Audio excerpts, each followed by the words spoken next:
और आपको इस कानून का विरोध करने की सबसे बड़ी आवश्यकता है। मैंने आपसे कहा कि आपको टैक्स भरना है, ये समस्या नहीं है, समस्या दूसरी है। आपकी ग्रॉस इनकम और नेट इनकम दोनों टैक्सेबल हो गई है और सरकार की नजर में है।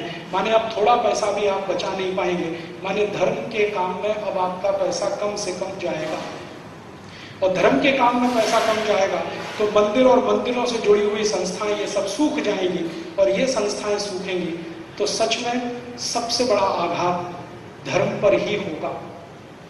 चाणक्य ने, महाराज जी, एक बहुत सुंदर वाक्य कहा है, धर्मस्य मूलम अर्थम, अर्थस्य मूलम कामम। धर्म के मूल में अर्थ है। अगर अर्थव्यवस्था ठीक नहीं है तो धर्म पालन नहीं होता। भूखे लोग मंदिर नहीं बनाते और भूखे लोग भजन भी नहीं करते। पेट भरा हुआ होना चाहिए, समृद्धि होनी चाहिए, तब मंदिर बनते हैं, तब मठ बनते हैं, संस्थाएं बनती हैं, धार्मिक काम होते हैं। तो अर्थ जितना मजबूत होगा धर्म उतना फैलेगा, अर्थ जितना कमजोर होगा धर्म उतना कमजोर होगा। भारत जब जब आर्थिक रूप से मजबूत था तो भारत की धर्म ध्वजा पूरी दुनिया में फैलती थी। भारत सोने की चिड़िया जब था तो भारत का धर्म दुनिया के 50 देशों में गया। बौद्ध धर्म गया, जैन धर्म गया, सनातन धर्म गया। और जब भारत आर्थिक रूप से कमजोर होने लगा तो भारत का धर्म भारत में सिमट गया और विदेशी धर्म भारत में घुस गया। ये इस्लाम भारत में आया वही समय जब भारत आर्थिक रूप से कमजोर हुआ। ईसाइयत उस समय आई भारत में जब भारत और ज्यादा कमजोर हुआ। आपका धर्म तो सिमट गया, विदेशी धर्म आप पर हावी हो गया और धीरे धीरे धीरे धीरे हावी होता चला जा रहा है। और वो जो हावी होता चला जा रहा है अब आगे और हावी होने वाला है। एक स्लाइड में आपको और दिखाता हूं। मैं जो आपसे कहा ना international organisations are VAT free, वो प्रोविजन में आपको दिखाना चाहता हूं।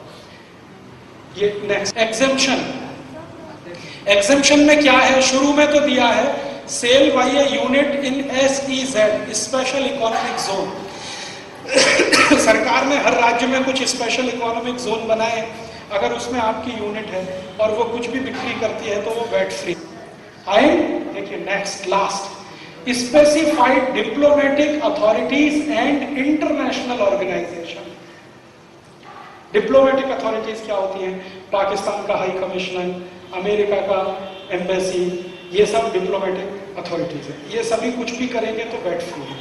वो ठीक है क्योंकि हम भी उनके देश में कुछ करें तो वैट फ्री है। लेकिन जो खतरनाक है वो ये एंड इंटरनेशनल ऑर्गेनाइजेशन, ये कोई देश में वैट फ्री नहीं है, हमारे यहाँ। और इंटरनेशनल ऑर्गेनाइजेशन, ये दो शब्दों को डाल देने से बहुत बड़ा काम हो गया। मैंने आपको थोड़ी देर पहले कहा कि सभी चर्च भारत में इंटरनेशनल ऑर्गेनाइजेशन है, माने चर्च की सारी एक्टिविटीज वैट फ्री होगी। वैट फ्री होगी माने चर्च के किसी भी डॉक्यूमेंट पर कोई वैट कमिश्नर कुछ नहीं कर सकेगा। चर्च कुछ भी करे, 18,000 करोड़ मंगाया और भारत के लोगों को ईसाई बनाने के लिए बांट दिया उन्होंने। कमिश्नर को मालूम है, आपको भी मालूम है, आप शिकायत करें, मैं शिकायत करूं, कुछ नहीं होगा क्योंकि वो वैट फ्री। इंटरनेशनल ऑर्गेनाइजेशन का जितना भी इनकम है वो भी नेट इनकम का जो टैक्स है वो भी फ्री है।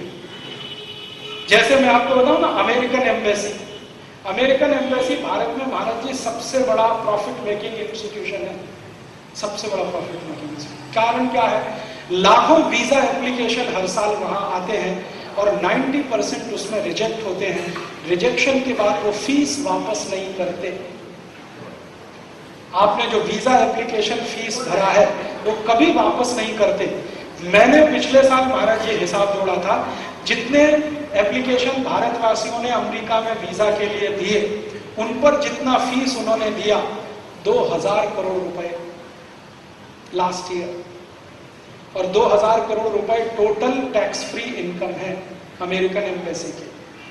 अमेरिका की कोई कंपनी से भी ज्यादा नेट इनकम अमेरिकन एम्बेसी करती है इस देश में, क्योंकि हिंदुस्तान में सबसे ज्यादा पागलपन है अमेरिका जाने के लिए। और अमेरिकन एम्बेसी हर साल 2 साल में फीस बढ़ाती जाती है, हर साल 2 साल में फीस बढ़ाती जाती है, हर साल 2 साल में फीस बढ़ाती है। और जो भी फीस लेते हैं डॉलर्स में लेते हैं, रुपए में स्वीकार नहीं करते। तो आपकी बेशकीमती विदेशी मुद्रा एप्लीकेशन फीस करने में ही हजारों करोड़ रुपए नाश होती है हर साल।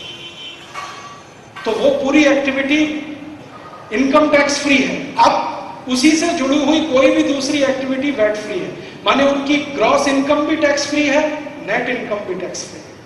तो इसका मतलब क्या है, उनकी सारी इनकम टैक्स फ्री है, तो वो अपनी इनकम ज्यादा से ज्यादा बढ़ाएं और ज्यादा से ज्यादा उस इनकम का भारत देश में धर्मांतरण में इस्तेमाल करें, मतांतरण में इस्तेमाल करें। आप कुछ नहीं कर सकते उनका, वो करेंगे और आप हाथ पे हाथ धर के बैठते रहिए। ये सबसे खतरनाक पॉइंट है इस वैट का। और आप जानते हैं अभी थोड़े दिन से हमारे देश में एक बहुत बड़ा अभियान चल रहा है, शंकराचार्य के मठ पर सरकार कब्जा करने जा रही है। कानकोटी कांचीपुरम शंकराचार्य जी के मठ पर सरकार कब्जा करने की पूरी तैयारी कर चुकी है और उसके लिए उनके खिलाफ चार्जेस लगाए गए हैं। 2000 पेज की चार्जशीट फाइल की गई है। मैं शंकराचार्य जी के मठ में पिछले 6 साल से जाता हूं और उनकी सभी गतिविधियों में बहुत नजदीक से शामिल हूं। शंकराचार्य जी का जो मठ है कामकोटी कांचीपुरम, इस मठ को हर साल 5000 करोड़ रुपए डोनेशन आता है। 5000 करोड़ रुपए डोनेशन आता है। शंकराचार्य जी को एक बार मैंने पूछा, ये डोनेशन का मैक्सिमम इस्तेमाल कहाँ होता है?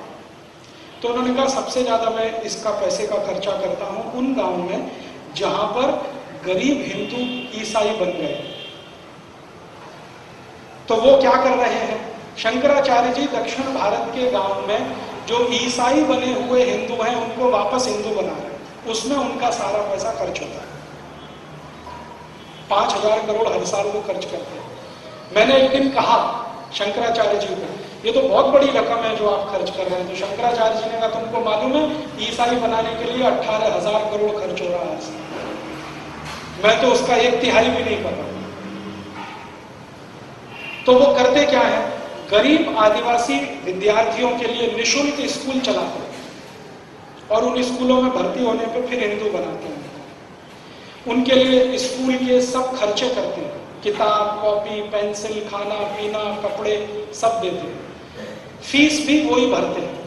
रहने का हॉस्टल का खर्चा भी शंकराचार्य जी का मठ करता है। और ऐसे 170 से ज्यादा स्कूल उनके चलते हैं तमिलनाडु, केरल, कर्नाटक, आंध्रा में, और धीरे धीरे बढ़ा रहे हैं। इसके बाद हॉस्पिटल चलते हैं।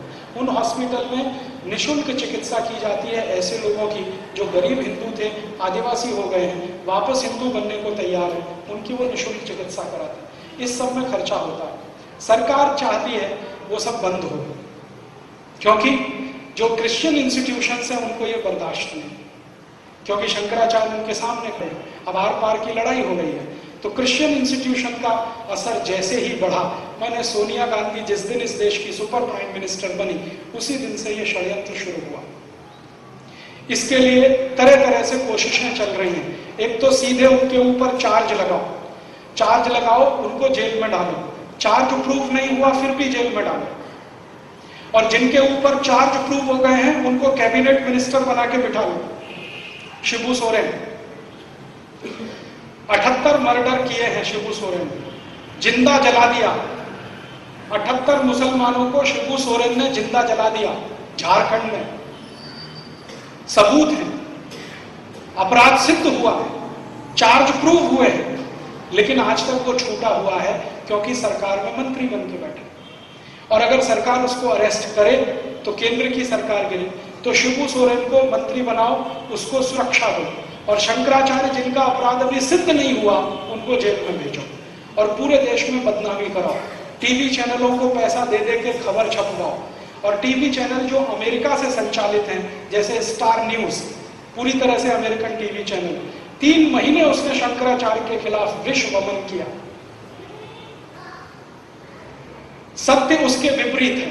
शंकराचार्य के ऊपर एक भी आरोप सिद्ध नहीं होगा जब सुप्रीम कोर्ट में मामला जाएगा।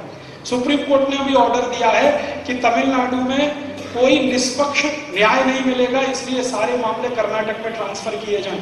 उसी दिन जयललिता परेशान हो गई क्योंकि उसे मालूम है दूसरी किसी अदालत में सिद्ध नहीं होगा।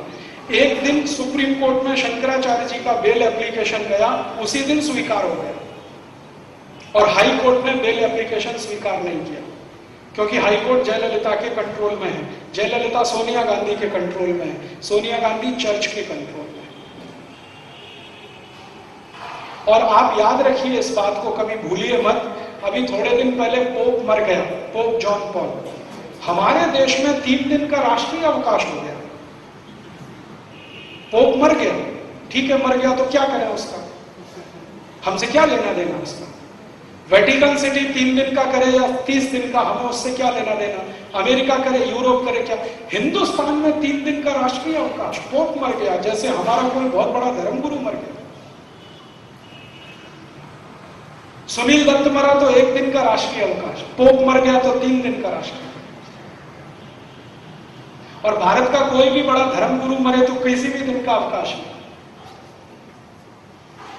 और उससे भी ज्यादा खराब बात है, पोप जो मर गया ना, हमारे देश में देखिए क्रिश्चियन इंस्टीट्यूशंस कैसे काम करते हैं। पोप ने मदर टेरेसा को संत की उपाधि दिया। आपको मालूम आधार क्या है? आधार यह है कि मदर टेरेसा ने एक बार किसी महिला के शरीर पर हाथ रखा और उस महिला का गर्भाशय का कैंसर ठीक हो गया। मदर टेरेसा में चमत्कारिक शक्ति है, इसलिए वो संत होने के लायक है। ठीक है, अभी ये साइंटिफिक है, ये साइंटिफिक है कि उन्होंने किसी के कंधे पे हाथ रखा और उसका गर्भाशय का कैंसर ठीक हो गया, इसलिए मदर टेरेसा संत होने के लायक है। ये 100% सुपरस्टिशन है, अंधविश्वास है, लेकिन भारत सरकार ने इसके खिलाफ कुछ नहीं किया। ठीक है, अब भारत के कोई साधु संत अगर इस तरह का काम करें तो वो जेल के अंदर, क्योंकि वो अंधविश्वास फैला रहे हैं। कानून ऐसे बनाए जा रहे हैं आपके देश में, कोई क्रिश्चियन करे तो साइंटिफिक है, हिंदू करे वही काम को तो अनसाइंटिफिक हो गया। और महाराष्ट्र में एक संस्था बनाई गई है, अंधश्रद्धा निर्मूलन समिति, वो यही धंधे में लगी रहती है। क्रिश्चियन लोग कुछ भी करें उसको दिखाई नहीं देता, मुसलमान कुछ भी करे दिखाई नहीं देता, हिंदू कुछ भी करे उसके पीछे हाथ धो के पड़े रहते हैं। अंधश्रद्धा निर्मूलन समिति बने। मेरे बहुत सारे दोस्त हैं जो उसमें काम करते हैं, मेरा उनका यही झगड़ा रहता है कि तुमको अंधश्रद्धा हिंदुओं में दिखाई देती है, ईसाइयों में नहीं दिखाई देती। मदर टेरेसा से ज्यादा अंधविश्वासी कौन होगा जो किसी के हाथ रख दे कंधे पर और कैंसर ठीक कर दे? अगर ऐसा होने लगे तो मदर टेरेसा ने पोप जॉन पॉल पे हाथ क्यों नहीं रखा? उनको तो पार्किंसन डिसीज था 20 साल से। पोप जॉन पॉल को तो पार्किंसन था ना 20 साल से। मदर टेरेसा ने क्यों नहीं हाथ रख दिया? पोप जॉन पॉल क्यों नहीं ठीक हो गए? अभी थोड़े दिन पहले एक बेनी हिन नाम का हिंदुस्तान में ईसाई पादरी आया, बेनी हिन।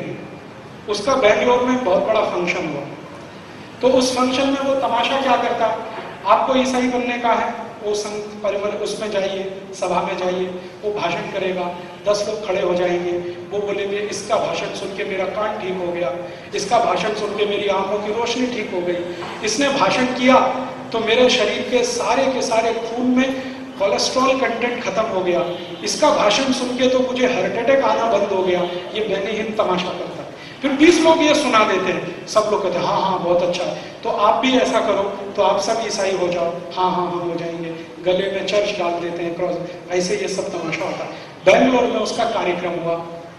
ठीक है, हमारे भारत के बहुत सारे संगठनों ने सरकार को पूछा कि ये अगर बेनी हिन कर रहा है तो ये सांप्रदायिकता नहीं है, ये धर्मनिरपेक्षता है क्या? अगर कोई ईसाई ये सब करता है तो धर्मनिरपेक्ष है, कोई हिंदू संगठन करे तो सांप्रदायिक है, ये तुम्हारी डेफिनेशन क्या है? तो कहा गया कि बेनी हिन भारत का मेहमान है। तो हमने कहा कि देखो बेनी हिन ने ये सब तमाशा किया, उसमें पैसे इकट्ठे किए उसने, किसी ने 50 दिए, किसी ने 100। मैंने कहा इनकम टैक्स वालों को कहो कि ये सब भी इनकम पे टैक्स लगे। उन्होंने कहा ये तो टैक्स फ्री इनकम है, क्योंकि चर्च की सारी इनकम टैक्स फ्री, चर्च के नाम पे कलेक्शन किया। अभी अगले साल फिर बेनी हिन आएगा, कुछ भी करेगा, अपने नाम से हिंदुस्तान में कोई धंधा भी करेगा तो वैट नहीं देना है और इनकम टैक्स भी नहीं देना है, क्योंकि वो इंटरनेशनल ऑर्गेनाइजेशन है। इस तरह के कानून इस देश में बन रहे हैं और हम खामोशी के साथ अगर इनको सहन कर रहे हैं तो ये हमारी कमजोरी है और हमारी आने वाली पीढ़ी के लिए बहुत बड़ा खतरा है। आज अगर हम खड़े होकर इसका विरोध नहीं करेंगे तो कल कुछ बचेगा नहीं इस देश में, जिसको आप बचाना चाहें। अगर धर्म गया, संस्कृति जाएगी, सभ्यता जाएगी। और ये वैल्यू एडेड टैक्स का आक्रमण धर्म के ऊपर है, अर्थ के ऊपर नहीं है। मैं आपसे बार बार कह रहा हूं, क्योंकि अर्थ में क्या होगा, व्यापारी को टैक्स है ना, वो ग्राहक से लेके सरकार को दे देगा, उसमें प्रॉब्लम क्या है? थोड़ा बहुत रिश्वत ज्यादा देनी पड़ेगी, वो भी करेगा। हैरान परेशान तो वो रोज होता है, थोड़ा और ज्यादा हो जाएगा। परेशानी सबसे बड़ी है कि ग्रॉस इनकम भी टैक्सेबल हो गई, अब नेट इनकम भी टैक्सेबल हो गई। सबसे बड़ा खतरनाक बिंदु ये है इसका माने टोटल इनकम सरकार की नजर में है। अब आप कुछ छोड़ नहीं सकते, छुपा नहीं सकते, बचा नहीं सकते। माने डोनेशन के लिए अब आपके पास पैसे नहीं बचेंगे, माने डोनेशन अब लगातार कम होंगे, तो धर्म का काम कम होता जाएगा, मंदिर बनने कम होंगे, मठ बनने कम होंगे, धार्मिक गतिविधि कम हो जाएगी। महाराज जी कहेंगे पैसा लाओ, आप कहोगे है ही नहीं, सरकार ने ले लिया टैक्स में, कहां से दें आप? महाराज जी चाहते हैं जैन स्कूल बने, आप कहेंगे पैसे ही नहीं है, जैन स्कूल बनेंगे कैसे? तो इसलिए आपको इसका विरोध करना बहुत आवश्यक है।